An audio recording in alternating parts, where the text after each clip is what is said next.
요즘 이란 지역의 하늘에서 영웅으로 급부상하고 있는 한국산 요격 미사일이 뉴스에서 연일 떠들썩합니다. 하지만 그 성능보다 더 놀라운 사실은 이 미사일 기술의 시작이 40년 전 서울 청계천 고물상에서 시작된 상식을 뒤엎는 역주행의 역사라는 점입니다. 왜 한국 엔지니어들은 버려진 고철 쇳덩이를 주워다 미사일을 만들어야 했을까요? 또 우방국 미국을 제쳐두고 당시 적대적 국가였던 러시아 기술진을 한반도로 모셔왔던 이유는 무엇이었을까요? 안녕하십니까? 세상의 경제, 정치와 맞물린 모든 흥미있는 정보를 다루는 알찌리식입니다. 이 영상을 끝까지 보신다면 단순한 무기 개발 성공단이 아니라 강대국의 기술 봉쇄를 어떻게 역이용했는지, 그리고 적국의 기술을 흡수해 결국 그 적국마저 추월한 대한민국의 저력을 다시 한번 느끼게 되실 겁니다. 나아가 K방산이 단순한 수출 효자를 넘어 우주 경제라는 새로운 판까지 뒤흔들고 있는 거대한 흐름까지 한 발 앞선 통찰력과 자부심 또한 갖게 될 겁니다. 1970년대 초반 대한민국의 방위 산업은 사실상 존재하지 않았습니다. 당시 한국군이 쓰던 소총조차 미국에서 들여온 중고품이었고 탄약 하나 자체 생산하는 것도 버거운 형편이었습니다. 그런데 바로 이 시점에 박정희 대통령은 측근들조차 귀를 의심하게 만드는 지시를 내립니다. 미사일을 만들어라. 소총도 제대로 못 만드는 나라에서 미사일이라니. 이건 맨 땅의 헤딩 정도가 아니라 바닥을 뚫겠다는 선언이나 다름없었습니다. 문제는 인프라만이 아니었습니다. 미사일을 설계할 수 있는 전문 인력 자체가 한반도에 존재하지 않았고 설계도를 구한다 해도 그것을 현실로 만들어낼 소재와 장비가 전무했습니다. 국방과학연구소, 흔히 ADB라 불리는 이 조직에 모인 젊은 연구원들은 문자 그대로 아무것도 없는 상태에서 시작해야 했습니다. 미국은 동맹국이었지만 핵심 기술만큼은 절대 내주지 않았고 다른 선진국들 역시 한국의 요청에 문을 걸어 잠갔습니다. 기술을 사올 돈도 빌려올 인맥도 참고할 문헌조차 없는 고립무원의 상황이었습니다. 그래서 연구원들이 선택한 방법은 처절한 현장 수집이었습니다. 로켓 엔진을 만들 고강도 특수철판을 구할 길이 없자 이들은 서울 청계천 일대의 고물상을 뒤지기 시작합니다. 그리고 그곳에서 군에서 폐기 처분된 155mm 야포의 포신을 발견하게 됩니다. 당시 천재 물리학자들이 고물상을 뒤지고 다녔을 모습을 한번 상상해 보십시오. 녹슬고 버려진 포신을 톱으로 잘라 미사일 연소관의 재료로 삼은 겁니다. 미사일의 외피, 즉 동체를 만들 시설도 없었기에 농촌 지역의 경운기 조립 공장에 하청을 맡겼습니다. 첨단 무기 체계의 껍데기가 농기계 공장에서 태어난 셈입니다. 이렇게 탄생한 것이 한국 최초의 지대지 미사일 백곰입니다. 1978년 백곰은 시험 발사에 성공했고 세계는 경악했습니다. 그러나 진짜 문제는 이제부터 시작이었습니다. 한국이 미사일을 쏘아 올리는 순간 가장 먼저 움직인 것은 적국이 아니라 동맹국 미국이었기 때문입니다. 한국이 백곰 발사에 성공한 직후 미국은 즉각적으로 반응했습니다. 축하가 아니었습니다. 경고였습니다. 어이없게도 미국은 한국의 이른바 한미 미사일 지침이라는 족쇄를 채웁니다. 1970년 체결된 이 양해각서의 핵심은 단순했습니다. 한국이 만드는 탄도미사일의 사거리를 180km, 탄두 중량을 500kg 이하로 제한한다는 것이었습니다. 서울에서 평양까지의 직선 거리가 약 195km라는 점을 감안하면 이 제한은 한국이 북한 전역은커녕 평양조차 제대로 타격하지 못하게 만드는 설계였습니다. 왜 미국은 동맹국의 무장을 이토록 철저하게 막으려 했을까요? 표면적인 이유는 핵 확산 방지였습니다. 당시 박정희 정부가 비밀리에 핵무기 개발을 추진하고 있다는 정보를 미국은 이미 파악하고 있었고 미사일과 핵탄두가 결합되는 최악의 시나리오를 차단하려 한 것입니다. 그러나 더 깊은 층위에는 동북아시아의 군사 균형을 미국이 독점적으로 관리하겠다는 전략적 계산이 깔려 있었습니다.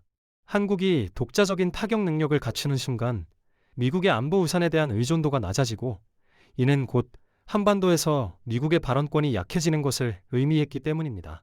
미사일 기술은 그 자체로 하나의 생태계입니다.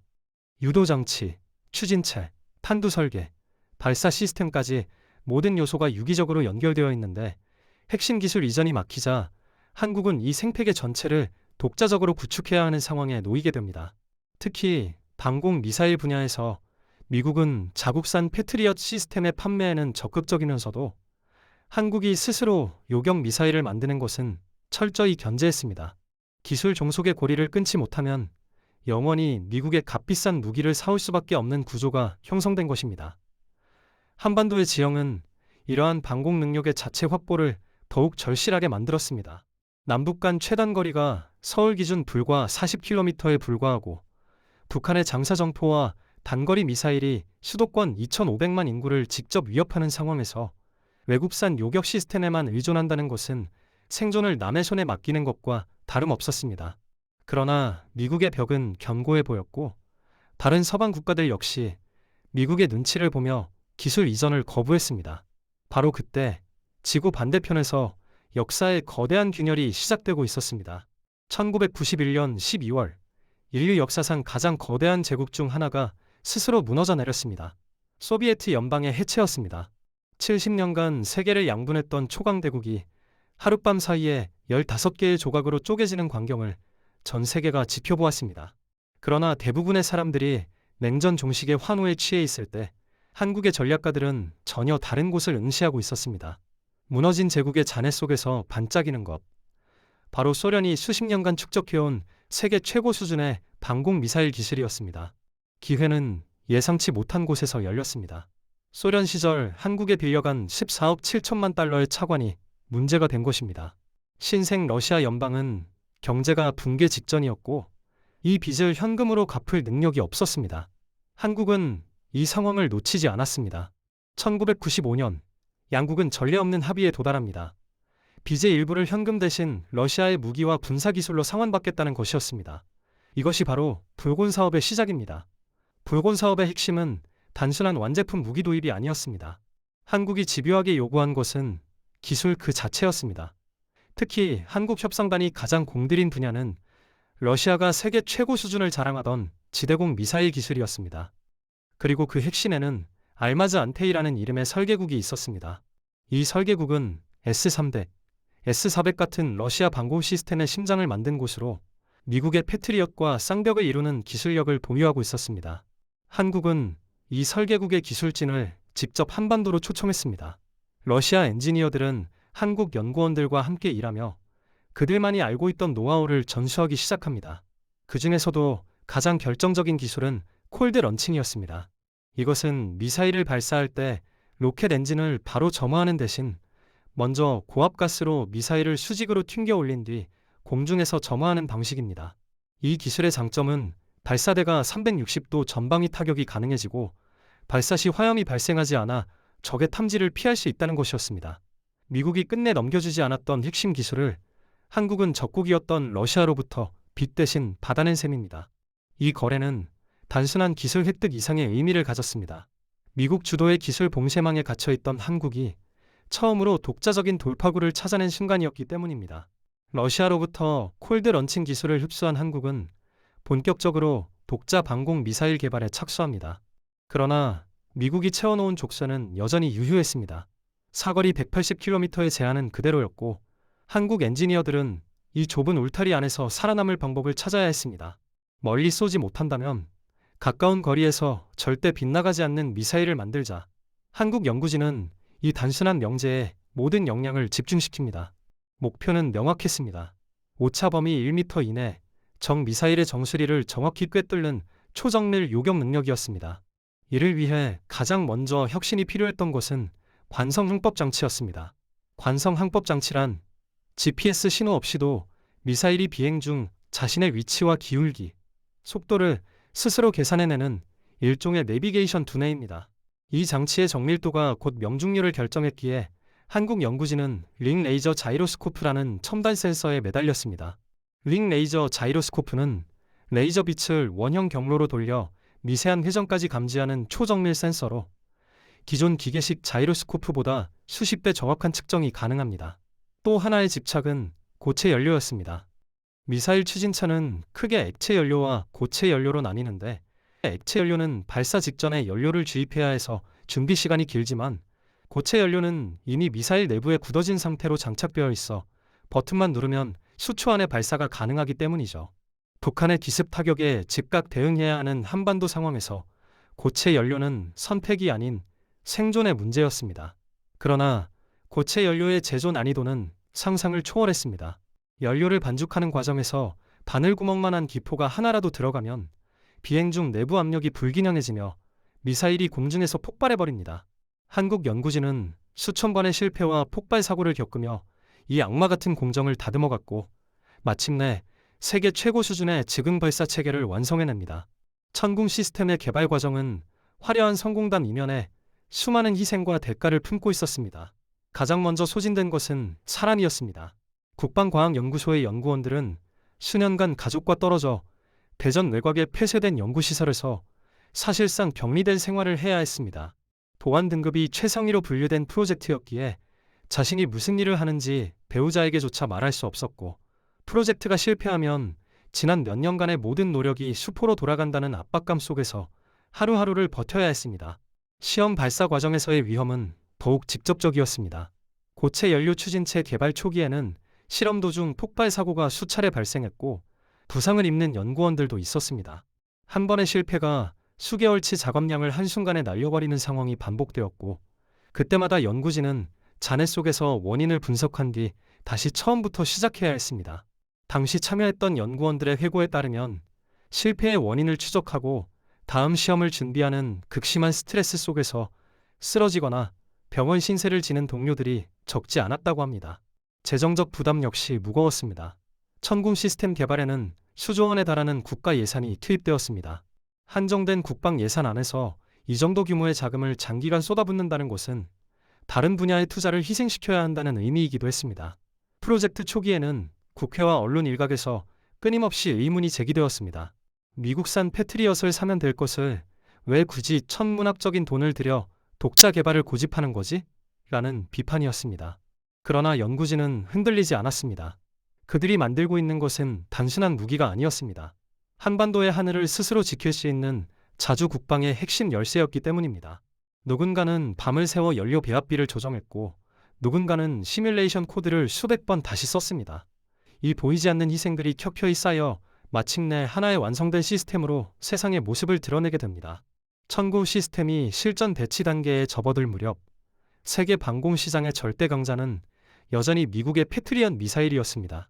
패트리엇은 1991년 걸프전에서 이라크의 스커드 미사일을 요격하며 명성을 얻은 시스템으로 이후 30년 가까이 서방 세계 방공망의 상징으로 군림해왔습니다. 그러나 이 절대 강자에게도 치명적인 약점이 있었습니다. 바로 가격과 포화 공격 대응 능력이었습니다. 패트리엇 미사일 한 발의 가격은 약 60억 원에 달합니다. 반면 이를 뚫으려는 적의 공격 수단은 갈수록 저렴해지고 있었습니다. 수백만 원짜리 자폭 드론을 수십 대 날려보내면 방어하는 쪽은 수천억 원어치 미사일을 소진해야 하는 비대칭 상황이 벌어진 것입니다. 실제로 중동의 여러 분쟁에서 패트리엇은 값싼 드론대에 압도당하는 모습을 보여주었고, 군사 전문가들은 이를 비용 교환비의 역전이라 불렀습니다. 비용 교환비란 적을 하나 격추하는 데 드는 비용과 적이 공격 하나를 감행하는 데 드는 비용의 비율을 말합니다. 이 비율이 방어 측에 불리하게 기울면 아무리 요격에 성공해도 경제적으로는 패배하는 상황이 발생합니다. 천궁2는 바로 이 틈새를 파고들었습니다. 한 발에 15억 원 수준으로 패트리엇의 4분의 1 가격이면서도 콜드 런칭 방식 덕분에 발사대 하나로 전 방위 대응이 가능했습니다. 여기에 한국 연구진이 집착에 가깝게 다듬어낸 초정밀 유도 기술이 결합되면서 명중률은 시험 평가 기준 96%를 기록했습니다. 패트리엇이 힘겹게 쫓아가던 표적을 천궁2가 먼저 낚아채는 장면이 실전에서 반복되기 시작한 것입니다. 2022년 아랍에미리트는 천궁2 도입 계약을 체결하며 한국 방공 시스템 역사상 최대 규모인 약 4조 원의 수출을 이끌어냅니다. 이 계약의 의미는 단순한 무기 판매를 넘어섰습니다. 패트리엇을 운용하던 국가가 한국산 시스템을 함께 도입하기로 결정했다는 것은 천궁2가 미국 체계의 보조제가 아니라 그 빈틈을 메우는 필수 요소로 인정받았음을 뜻했습니다. 육상 선수들이 사용하는 모래주머니를 떠올려 보십시오. 발목에 무거운 추를 달고 뛰면 처음에는 느리고 힘들지만 그 상태로 몇 년을 훈련한 선수가 어느 날 모래주머니를 풀면 어떻게 될까요? 한국 미사일 기술의 40년 역사가 정확히 이 궤적을 따라갔습니다. 사거리 180km 제한, 핵심 기술 이전 금지, 부품 수출 통제. 미국이 채운 이 족쇄들은 한국 방산의 발목을 짓눌렀지만 동시에 무거운 모래주머니가 되어 근력을 키웠습니다. 그리고 2021년 한미 미사일 지침이 전면 해제되면서 그 모래주머니가 완전히 풀리자 우리 기술은 유샤인 볼트처럼 달려나갔습니다. 족쇄를 찬 채로 단련해온 기술력이 세계 시장을 휩쓸기 시작했습니다. 숫자가 이를 증명합니다. 1998년 당시 사업이 처음 시작될 때 투입된 초기 개발비는 러시아 기술 이전 비용과 후속 개발비를 합쳐도 총 투자금은 1조 원대 초반 수준으로 추정됩니다. 그런데 이 기술이 만들어낸 수출 실적을 보십시오. 한국형 방공 미사일 천궁2는 아랍에미레이트에 35억 달러, 사우디아라비아에 32억 달러, 이라크에 28억 달러, 중동 3개국에만 총 95억 달러, 원화로 약 12조 원어치가 수출되었습니다. 그러나 이것이 끝이 아닙니다. 한화 에어로스페이스가 개발한 천무, 즉 K239 다연장 로켓 시스템은 2025년 12월 폴란드와 약 5조 6천억 원 규모의 3차 실행 계약을 체결했고 에스토니아와도 약 4,400억 원 규모의 계약을 맺었습니다. 천궁2와 천무를 합치면 총 수출 규모는 약 18조 원에 달합니다. 이 숫자가 어느 정도인지 감이 오지 않으실 겁니다. 전 세계 172개국에 마스크팩, 선크림, 립스틱을 합쳐 1년 내내 팔아서 번 K-뷰티 수출액이 약 14조 원입니다. 미사일 두 품목이 유럽과 중동 5개 나라에서 벌어들인 금액이 K-뷰티가 지구촌 전역에서 1년간 벌어들인 금액을 가볍게 추월한 셈입니다. 개발 투자금 대비 20배에 가까운 수익입니다. 모래주머니 효과는 여기서 끝나지 않았습니다. 천궁 시스템을 통해 축적된 고체 연료 기술이 이제 우주로 향하고 있습니다. 사거리 제한 때문에 어쩔 수 없이 갈고 닦았던 고체 추진체 기술이 우주 발사체의 심장이 된 것입니다. 한국은 자체 개발한 고체 연료 로켓으로 독자 정찰 위성을 궤도에 올렸습니다. 하늘의 눈을 남에게 빌리던 시대가 끝나고 스스로 한반도를 내려다보는 시대가 열린 것입니다. 지금까지의 여정을 되짚어보면 한국 방산의 역사는 불가능이라는 단어를 몇 번이고 지워낸 기록입니다. 소총 하나 제대로 만들지 못하던 나라가 버려진 야포포신을 주워다 미사일을 조립했고 미국이 기술을 막자 적국이었던 러시아에서 핵심 기술을 빼왔습니다. 사거리를 제한당하자 오히려 세계 최고 수준의 정밀도를 만들어냈고 패트리엇이 뚫리는 자리를 가성비와 성능으로 파고들어 중동 시장을 장악했습니다. 그리고 이제 그 기술은 지구 궤도 위로 향하고 있습니다. 이 모든 과정에서 가장 중요했던 것은 위기를 기회로 뒤집는 전략적 사고였습니다. 미국의 기술 봉쇄는 분명 거대한 장벽이었지만 한국은 그 장벽을 우회하는 순간 오히려 독자 기술력을 축적하는 강제 훈련의 기회로 삼았습니다. 러시아의 경제 위기는 불행한 사건이었지만 한국은 그 틈에서 빚 대신 기술을 받아내는 냉철한 거래를 성사시켰습니다. 제한은 제약이 아니라 집중의 방향을 정해주는 나침반이 된 셈입니다. 물론 아직 가야 할 길은 멉니다. 세계 방산 시장에서 한국의 점유율은 여전히 미국, 러시아, 프랑스에 비하면 작은 편이고 핵심 부품 일부는 아직도 해외 의존도가 높습니다. 그러나 방향성만큼은 분명해졌습니다. 기술 종속에서 벗어나 기술 수출국으로 자리를 바꾸는 흐름은 이미 되돌리기 어려운 단계에 접어들었습니다. 천궁이의 중동 수출은 그 전환점의 상징이었고 우주 발사체 기술의 자립은 다음 단계의 시작을 알리는 신호탄입니다. 오늘 영상이 유익하고 재밌으셨다면 구독과 좋아요 부탁드리겠습니다.